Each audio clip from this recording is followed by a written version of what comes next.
Ok, voilà. Bonsoir, très chers frères et sœurs dans le Seigneur, mes bien-aimés qui aimaient cette tranche des mercredis soirs avec vous. Nous voici encore, par la grâce de Dieu, aujourd'hui pour notre merveilleuse tranche.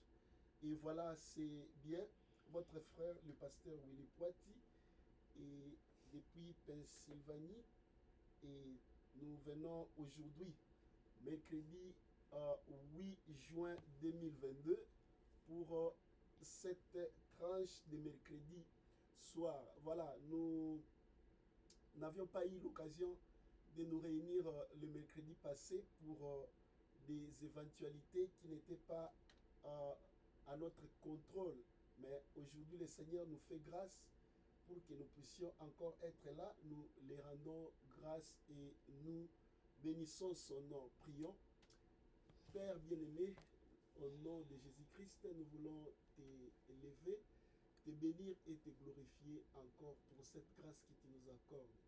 Merci pour tous tes bienfaits, merci pour toutes les merveilles, merci pour toutes les grâces, toutes les faveurs que tu nous accordes encore aujourd'hui dans ta présence. Nous bénissons ces instants que tu nous donnes.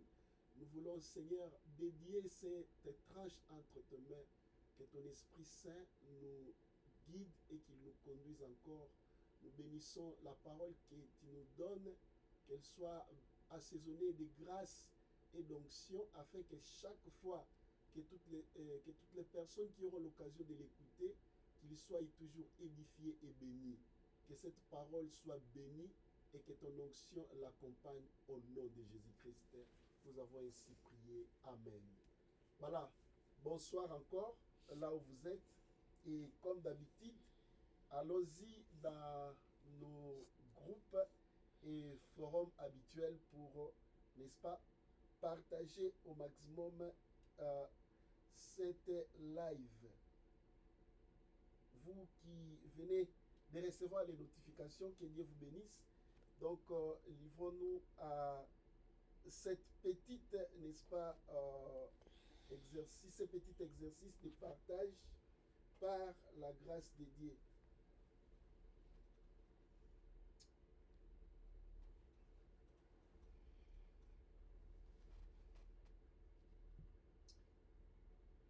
Quatrième séance.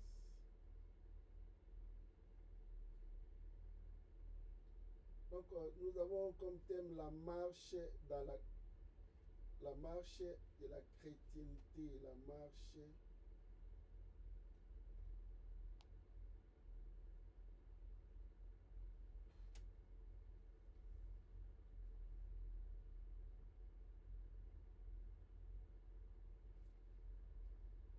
je pense que c'est la cinquième partie, si je ne me trompe pas.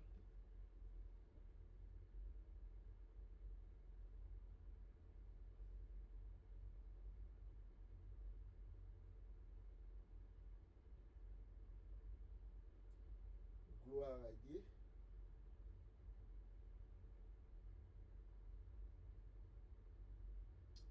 Que le Seigneur vous bénisse, vous tous qui êtes là et qui prenez, n'est-ce pas, le plaisir de partager. Que cela soit pour la gloire de Dieu, que Dieu vous bénisse.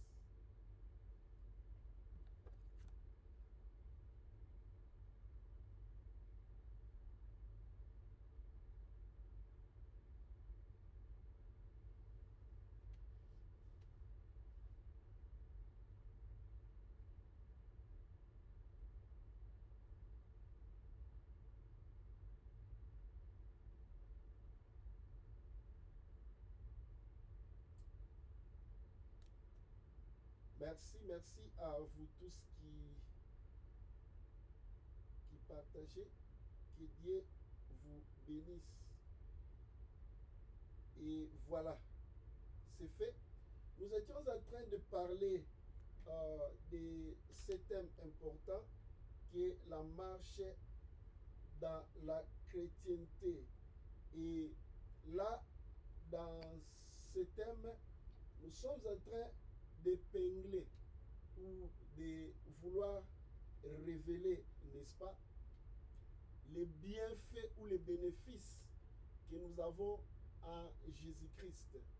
Oui, comme j'aime le souligner, très souvent, le monde ou le diable aime nous mettre dans la pensée à commencer à regretter ou à vouloir chercher les choses que nous manquons ou les choses que nous n'avons pas.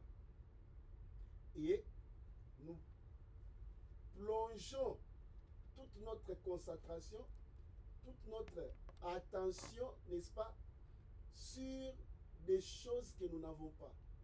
Et les résultats, c'est quoi? Nous nous sentons frustrés, nous nous sentons malheureux, et il y a un sentiment de rejet ou un sentiment de culpabilité, soit un sentiment de malheur, de misère qui envahit nos pensées, qui envahit, n'est-ce pas, notre cœur. Et ça nous enlève le goût de vivre, ça nous enlève la joie de vivre, et ça nous enlève aussi l'estime de nous-mêmes. Et parfois même, ça nous pousse à ne pas jouir des biens que le Seigneur nous donne. Et même, ça nous enlève la confiance que nous avons envers notre Dieu. Ça peut aussi, lorsque nous allons plus profondément, éteindre notre foi. Parce que nous allons voir comme si ça ne vaut même pas la peine, ça ne valait pas la peine d'être chrétien, et que Dieu n'est pas vraiment tout près de nous, où il ne nous exauce pas. Voilà. Lorsqu'on se focalise, lorsqu'on plonge son attention sur des choses que nous manquons, sur les choses que l'on n'a pas, c'est un désastre qui vient. C'est un mauvais sentiment qui naît à nous, et ça ne nous rend pas meilleurs, ça ne nous rend pas heureux. Mais par contre, si nous nous mettons à nous focaliser sur des choses que nous possédons déjà, des choses dont nous sommes sûrs que nous avons, nous allons nous rendre compte qu'effectivement, nous sommes des êtres bénis. Nous sommes des personnes heureuses. Et il y a de quoi s'étonner pour crier gloire au Seigneur. Il y a de quoi s'étonner pour dire réellement que c'est merveilleux, n'est-ce pas, d'être en Jésus-Christ. Bien-aimé, lorsque tu es en Jésus, je parle et je m'adresse aux chrétiens, c'est-à-dire à ceux qui ont reçu Jésus-Christ comme leur Seigneur et leur Sauveur, que nous avons des richesses potentielles. Nous avons des grandes bénédictions que nous avons déjà acquises, n'est-ce pas, de la part du Seigneur, que Dieu a déjà disponibilisées pour nous. Et si nous nous mettons à les exploiter, nous allons réellement regretter de tout le temps que nous pensions ou nous nous voyons nous-mêmes comme des personnes misérables. Non, je vais m'adresser à toi spécialement, mon frère et ma soeur. Tu n'es pas misérable. Il n'y a pas un enfant de Dieu qui soit misérable. Regardez un peu. Comment ça peut-il être possible qu'un enfant de Dieu, du Dieu créateur, ça, c'est ce que nous avions dit dans les séances passées, être un enfant de Dieu, ce n'est pas un slogan, ce n'est pas un sobriquet, ce n'est pas seulement un titre qu'on a acquis. Nous avons acquis un statut. Et ce statut est spirituellement légal. C'est du droit, mes frères et sœurs. La Bible dit, dans Jean chapitre 1er, verset 11 à 12, à ceux qui l'ont reçu et à ceux qui croient en son nom, elle a donné le pouvoir. On exprime ça en termes de pouvoir. Lorsqu'on parle de pouvoir, c'est en termes de légitimité. C'est un concept politique. Amen. Un concept politique. C'est-à-dire nous avions acquis un statut légal, spirituellement valide, spirituellement valable, spirituellement vérifiable, spirituellement acquis, un statut réel, un statut vrai, que personne ne te trompe. Nous sommes des enfants de Dieu.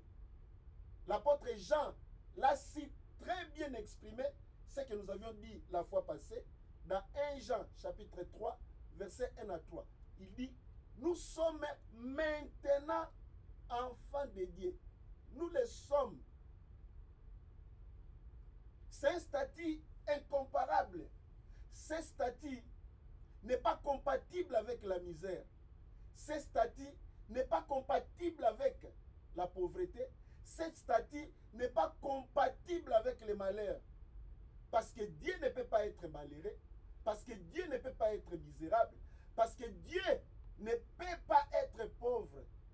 Si tu crois, dis Amen. Amen. Alors, je voudrais que tu te remettes toi-même dans ta peau. Tu te mettes toi-même dans ta peau des enfants de Dieu. Parfois, il nous arrive que nous ne croyons pas à ce que nous-mêmes nous disons ou à ce que nous-mêmes nous savons. Nous ne nous mettons pas dans cette peau nous-mêmes. Essaie un peu de faire cet exercice. Va te mirer dans le miroir, dans ton miroir, et dis toi-même, parle à toi-même, parle à ton image. Dis avec fierté. Dis ça jusqu'à ce que toutes les cellules de ton corps, toutes les cellules qui composent ton corps, les ressentent que je suis enfant de Dieu.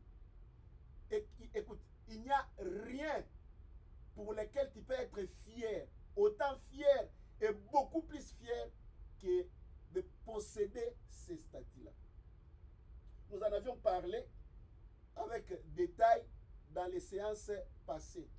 Et j'ai dit, une fois, quand tu oublies seulement que tu es enfant de Dieu, tu commences à devenir toi.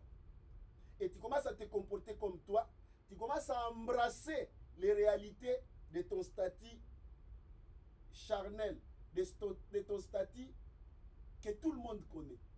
Mais le statut que tu as acquis par le fait d'accepter Jésus-Christ comme ton Seigneur et ton Sauveur, c'est aussi toi-même qui dois le mettre en marche, qui dois le mettre en valeur. Les choses de Dieu, nous les recevons par la foi. Amen. La Bible nous dit dans Hébreux chapitre 11, verset 3, c'est par la foi que nous reconnaissons, n'est-ce pas? Que par la foi que nous reconnaissons que le monde a été créé par la parole de Dieu. Amen. De sorte que ce que nous voyons ont été faits des choses qu'on ne voit pas. Gloire à Dieu. Alors, quel bénéfice je vais soulever ce matin, ce soir ici, aujourd'hui? Nous voulons soulever un bénéfice qu'il y a dans les livres des Actes des Apôtres. Je t'invite de prendre le livre des Actes des Apôtres au chapitre 4, n'est-ce pas, au verset 12. Tu vas lire avec moi Actes des Apôtres, chapitre 4, verset 12. La Bible dit ceci. La Bible dit ceci, Actes des Apôtres, chapitre 4, verset 12. Il n'y a de salut en aucun autre. Il n'y a de salut en aucun autre.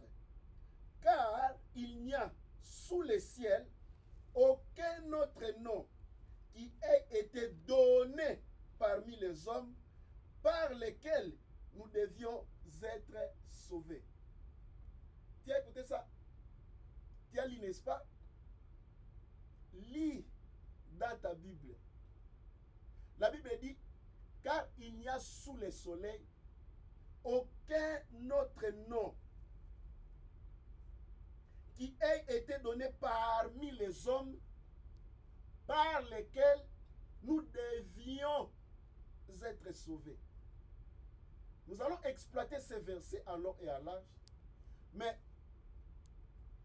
en un premier temps pour aujourd'hui, je voulais que tu te focalises sur le nom Jésus. Amen. Amen. Sur le nom Jésus. Ici, on parle du nom Jésus. On parle du nom Jésus, nous possédons le nom Jésus comme notre héritage. La Bible dit que c'est le nom qui a été donné parmi les hommes. Le nom de Jésus, c'est le cadeau le plus merveilleux que l'humanité a reçu de la part du Seigneur. La planète Terre est spéciale de sorte que dans toute la création, Dieu n'a pas donné un don aussi merveilleux que celui-ci que nous, les hommes, les habitants de cette planète, nous avons reçu. Le nom Jésus. C'est le plus grand nom. La Bible dit que c'est le nom qui est élevé au-dessus de tout autre nom qui peut se nommer dans les cieux, sur la terre et sous la terre. C'est le nom qui est au-dessus de tout autre nom. Et nous, les chrétiens, nous le possédons comme héritage. En fait, la Bible dit que c'est un nom qui a été donné parmi les hommes. C'est-à-dire, les hommes que nous sommes, tout être humain a la possibilité de s'approprier du nom Jésus. Mais ici, nous, les enfants de Dieu, nous les chrétiens, nous sommes privilégiés parce que ce nom, nous les portons dans notre cœur. La Bible dit à ceux qui l'ont reçu et à ceux qui croient en son nom. Tu ne peux pas être chrétien si tu ne crois pas au nom Jésus. Croire à ce nom, ça veut dire quoi? C'est-à-dire que mettre dans ce nom toute ton espérance. Et que ce nom-là soit le nom qui culmine dans toutes tes pensées. Que tous tes premiers réflexes se focalisent sur ce nom. Et que toute ta confiance se base sur ce nom. Tout ton être aspire à ce nom-là. C'est le nom qui nous apporte le salut. Et quand on parle du salut, on voit les secours dans toute sa globalité, dans toute son entièreté. Il n'y a pas un domaine, il n'y a pas un problème qui soit au-dessus du nom de Jésus. Dit Amen. Le nom de Jésus, c'est un grand nom. Nous ne pouvons pas aujourd'hui commencer à explorer ou à exploiter les bénéfices qu'il y a dans le nom de Jésus. Mais le problème est que vous regardez les enfants de Dieu que nous sommes, peut-être pendant toute la journée, lorsque tu réfléchis à tes problèmes, tu regardes beaucoup plus ailleurs. Tu utilises encore des solutions traditionnelles selon que tu as été élevé, selon que tu as appris, selon ton expérience dans le monde. Rarement, tu vas consulter la richesse que tu possèdes. Tu vas d'abord se référer à l'héritage qui est tien. Et le premier héritage ici, je vais te dire, tu as un nom. Le nom Jésus que Dieu nous a donné. Vas-tu commencer aujourd'hui à explorer cet héritage, à exploiter cet héritage? Je voulais que tu commences à dire d'abord Jésus, Jésus au-dedans de toi. Dis ça jusqu'à ce que tu vas commencer à ressentir l'impact de ce nom dans ton esprit, dans ton âme et dans ton corps. C'est un nom de grandeur et de puissance incomparable, de puissance incommensurable. C'est dans ce nom-là que nous avons toutes les solutions, que nous avons toutes les assurances dans notre vie. Alléluia. Il y a quelque chose que je voulais encore souligner, un détail que je voulais que tu ne manques pas. La Bible dit ceci.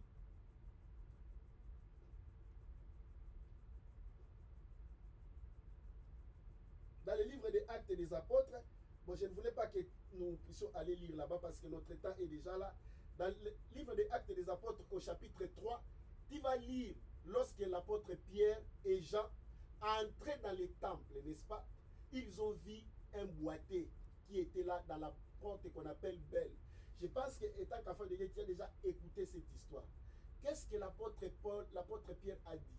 L'apôtre Pierre a dit, ce que nous avons, nous te le donnons. N'est-ce pas? Il n'avait rien. Il a dit que je n'ai ni or ni argent pour te donner. Mais ce que j'ai, je te le donne. Au nom de Jésus-Christ de Nazareth, lève-toi et marche. Alléluia. Lève-toi et marche. Ils ont utilisé le potentiel, le pouvoir qu'il y a dans le nom de Jésus. Les apôtres savaient utiliser cette richesse. Ils savaient utiliser, n'est-ce pas, cet héritage du nom Jésus que nous possédons. De la même manière qu'ils ont possédé ce nom, de la même manière que nous possédons ce nom aujourd'hui. Ce nom garde encore toutes ses vertus jusqu'aujourd'hui. Ce nom gardera toutes ses vertus jusqu'à l'éternité. Tu peux encore être étonné de ce que le nom Jésus peut accomplir dans ta vie. Le problème est de pouvoir voir dans ce nom-là tous tes espoirs, toute ta richesse, tout ce qu'il y a de meilleur en toi. Que le Seigneur vous bénisse. On se revoit le mercredi prochain par la grâce du Seigneur. Salut.